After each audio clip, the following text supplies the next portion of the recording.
শুভ জন্মদিন। দেখতে দেখতেই চোখের সামনে 24টি বছর পেরিয়ে গেল। মনে হচ্ছে এই তো সেদিন।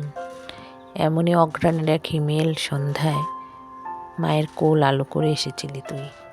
তারপরে আমাদের পরিবারকে আনন্দে ভরিয়ে তুলেছিলি।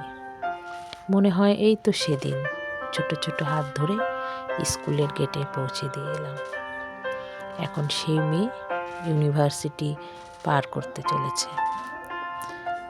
2017 সালের পরে তোর জীবনের যে আমূল একটা পরিবর্তন এলো, তারপরে আমি বা আমার পরিবার সবাই চিন্তায় ছিল যে কি হবে মেয়ের ভবিষ্যৎ।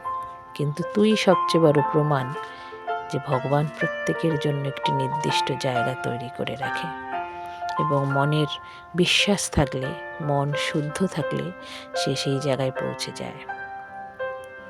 এবং তুইও একদিন পৌঁছে যাবি আমার বিশ্বাস। তোর প্রতি সবার অনেক আশা, তোর শিক্ষকদের, বন্ধুদের, তোর নিজেরও অনেক আশা আছে আমি জানি। ঈশ্বরের কাছে আজকে প্রার্থনা করি তোর সব আশা পূরণ হোক। তুই খুব সুখী হ, অনেক বড় হ এবং মানুষ হ।